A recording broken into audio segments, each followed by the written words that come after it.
Hello friends, आप सभी का स्वागत है एनबी टॉपिकल बाइबल स्टडी में। मैं आपका दोस्त नंदू भारुड़े और मैं लाया हूँ एक और नया टॉपिक। और आज के टॉपिक में आप कई सारे नई बातों को जानने वाले हो और मैं चाहता हूँ कि यह बात आप तक पहुँची है तो आप जरूर इसे दूसरे तक पहुँचाइए। परमेश्वर आप सभी को आशीष दे। आइए आज के विषय को शुरू करें। आज का टॉपिक है मसीह का देह धारण।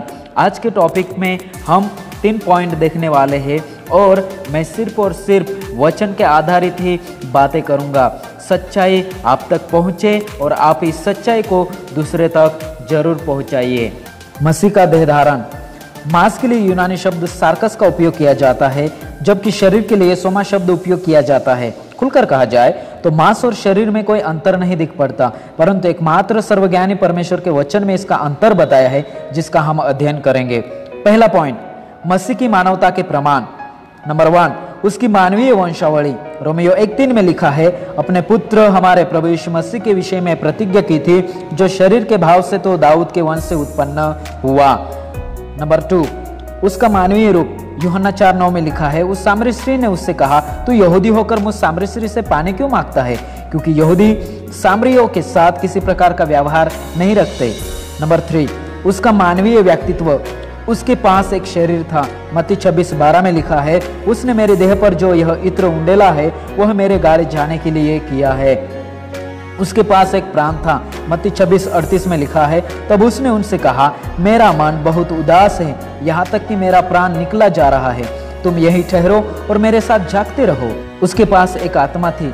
यूहन्ना 11:33 में लिखा है, जब यीशु ने उसको और उन यहूदियों को जो उसके साथ आए थे रोते हुए देखा तो आत्मा में बहुत उदास और व्याकुल हुआ। नंबर 4, उसकी मानवीय शोहरत। यीशु की माता उससे पुत्र कहकर संबोधन करती है।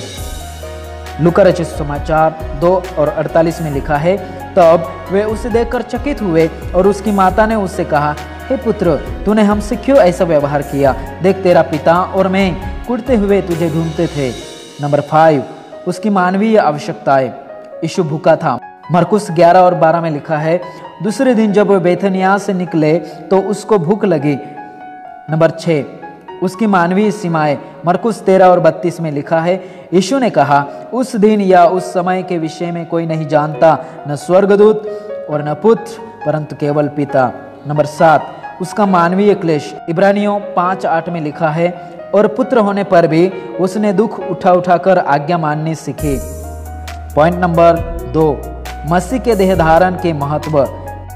नंबर 1, मसीह हमारी मानवता का सहभागी होने देह रूप में आया। इब्रानियों 2:14-15 में लिखा है, इसलिए जबकि बच्चे मांस और लहू के भागी है तो वह आप भी उनके समान उनका सहभागी हो गया, ताकि मृत्यु के द्वारा उसे जिसे मृत्यु पर शक्ति मिली थी अर्थात शैतान को निकम्मा कर दे, और जितने मृत्यु के भय के मारे जीवन भर दासत्व में फंसे थे उन्हें छुड़ा ले। रोमियो 8:3 में लिखा है, क्योंकि जो काम व्यवस्था शरीर के कारण दुर्बल होकर न कर सकी उसको परमेश्वर ने किया, अर्थात अपने ही पुत्र को पापमय शरीर की समानता में और पाप के बलिदान होने के लिए भेजकर शरीर में पाप पर दंड की आज्ञा दी। कोलोसियों 2:15 में लिखा है, और उसने प्रधानताओं और अधिकारियों को अपने ऊपर से उतार कर उनका खुल्लम खुल्ला तमाशा बनाया और क्रूस के कारण उन पर जय जयकार की ध्वनि सुनाई। नंबर 2, मसीह का देह रूप में आना बड़ा रहस्य। 1 तिमोथी 3:16।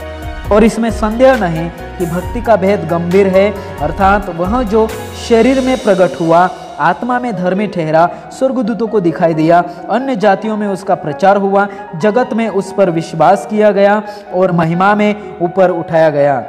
नंबर 3, मसीह का देह धारण ईश्वरत्व का भेद है। यूहन्ना 1:14 में लिखा है, और वचन देहधारी हुआ और अनुग्रह और सच्चाई से परिपूर्ण होकर हमारे बीच में ठहरा किया, और हमने उसकी ऐसी महिमा देखी जैसे पिता के एकलौते की महिमा। 1 यूहन्ना 4:9 में लिखा है, जो प्रेम परमेश्वर हमसे रखता है वह इससे प्रकट हुआ कि परमेश्वर ने अपने एकलौते पुत्र को जगत में भेजा है कि हम उसके द्वारा जीवन पाए। नंबर 4, मसीह का देह धारण महिमा की आशा है। कुलुस्सियों 1:27 में लिखा है, जिन पर परमेश्वर ने प्रकट करना चाहा कि उन्हें ज्ञात हो कि अन्य जातियों में उस भेद की महिमा का मूल्य क्या है, और वह यह है कि मसीह जो महिमा की आशा है तुम में रहता है। नंबर 5, मसीह का देह धारण आशीषित अनुभव है। मत्ती 16:17 में लिखा है, यीशु ने उसको उत्तर दिया, है शमौन योना के पुत्र, तू धन्य है, क्योंकि मांस और लहू ने नहीं परंतु मेरे पिता ने जो स्वर्ग में यह बात तुझ पर प्रकट की है। नंबर 6, मसीह का देह धारण पिता के द्वारा प्रकट हुआ। यूहन्ना 17:8, क्योंकि जो बातें तूने मुझे पहुंचा दी मैंने उन्हें उनको पहुंचा दिया, और उन्होंने उनको ग्रहण किया, और सच सच जान लिया है कि मैं तेरी ओर से आया हूँ, और यह विश्वास किया है कि तूने मुझे भेजा।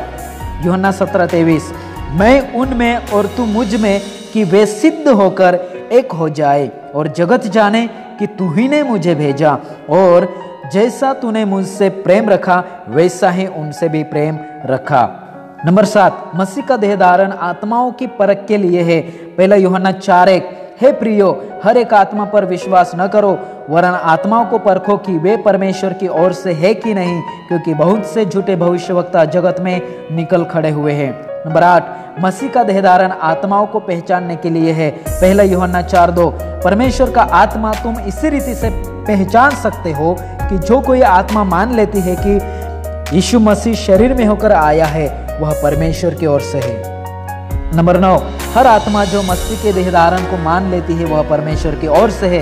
यह 1 यूहन्ना 4:2 में लिखा है। यूहन्ना 15:26 में लिखा है, परंतु जब वह सहायक आएगा जिसे मैं तुम्हारे पास पिता की ओर से भेजूंगा, अर्थात सत्य का आत्मा जो पिता की ओर से निकलता है, तो वह मेरी गवाही देगा। नंबर 10, हर आत्मा जो मसीह के देह धारण को नहीं मानती वह परमेश्वर की ओर से नहीं, वरन वह मसीह की विरोधी की आत्मा है। 1 यूहन्ना 4:3 में लिखा है, और जो कोई आत्मा यीशु को नहीं मानती वह परमेश्वर की ओर से नहीं है, यही मसीह की विरोधी की आत्मा है, जिसकी चर्चा तुम सुन चुके हो कि वह आने वाला है और अब भी जगत में है। पॉइंट नंबर 3, मसीह के देह धारण का उद्देश्य। पहला, हमारे साथ सहभागी होने और शैतान का नाश करने, जिसके पास मृत्यु की शक्ति है। इब्रानी 2:14 में लिखा है, इसलिए जबकि बच्चे मांस और लहू के सहभागी हैं, तो आप भी उनके समान उनकी सहभागी हो गया, ताकि मृत्यु के द्वारा उसे जिससे मृत्यु पर शक्ति मिली थी, अर्थात शैतान को निकम्मा कर दे। नंबर 2, उन्हें छुड़ाने जो उनकी जीवन भर मृत्यु के भय के दासत्व में फंसे थे। इब्रानी 2:15 में लिखा है, और जितने मृत्यु के भय के मारे जीवन भर दासत्व में थे उन्हें छुड़ा ले। नंबर 3, ताकि वह एक दयालु और विश्वास योग्य महायाजक बने। इब्रानी 2:17 में लिखा है, इस कारण उसको चाहिए था कि सब बातों में अपने भाइयों के समान बने, जिससे वह उन बातों में जो परमेश्वर से संबंध रखती है एक दयालु और विश्वास योग्य महायाजक बने, ताकि लोगों के पापों के लिए प्रायश्चित करे। नंबर 4, ताकि वह उन लोगों की सहायता करे जिनकी परीक्षा होती है। इब्रानी 2:18 में लिखा है, क्योंकि जब उसने परीक्षा की दशा में दुख उठाया तो वह उनकी भी सहायता कर सकता है जिनकी परीक्षा होती है। नंबर 5, ताकि वह हमारे पापों के लिए प्रायश्चित करे। इब्रानी 2:17 विभाग में लिखा है, विश्वास योग्य महायाजक बने ताकि लोगों के पापों के लिए प्रायश्चित करे। नंबर 6, ताकि वह शरीर के पापों यानी पापी स्वभाव को दंडित करे। रोमियो 8:3 में लिखा है, क्योंकि जो काम व्यवस्था शरीर के कारण दुर्बल होकर न कर सके उसको परमेश्वर ने किया, अर्थात अपने ही पुत्र को पापमय शरीर की समानता में और पाप के बलिदान होने के लिए भेजकर शरीर में पाप पर दंड की आज्ञा दी। नंबर 7, ताकि हम में व्यवस्था की आवश्यकता यानी विधि पूरी हो सके। रोमियो 8:4 में लिखा है, इसलिए कि व्यवस्था की विधि हम में जो शरीर के अनुसार नहीं वरन आत्मा के अनुसार चलते हैं पूरी की जाए। नंबर 8, ताकि वह हमारी निर्बलताओं में हमें सहानुभूति दिखा सके। इब्रानी 4:15 में लिखा है, क्योंकि हमारा ऐसा महायाजक नहीं जो हमारी निर्बलताओं में हमारे साथ दुखी न हो सके, वरन वह सब बातों में हमारे समान परखा तो गया तो भी निष्पाप निकला। नंबर 9, ताकि वह हमारे समान सब बातों में परखा जाए। इब्रानी 4 अध्याय विभाग में लिखा है, वरन वह सब बातों में हमारे समान परखा तो गया तो भी निष्पाप निकला। नंबर 10, ताकि हम उसकी महिमा को देख सके जो अनुग्रह और सत्य से परिपूर्ण है।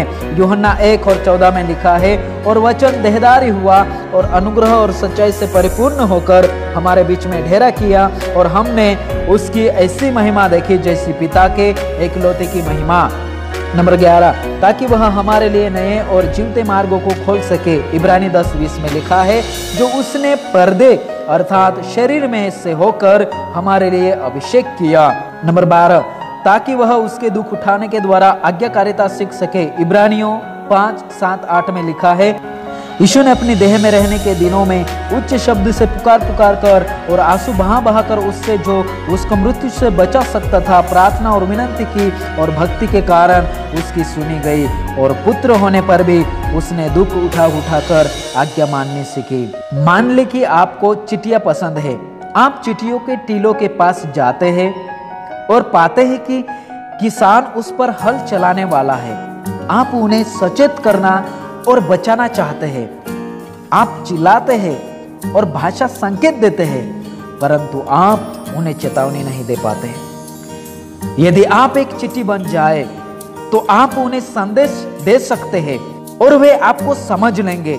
उसी प्रकार यीशु ने हमारे समान देह धारण किया ताकि हमें यह सब बता सके जो परमेश्वर चाहता है कि हमें बताए।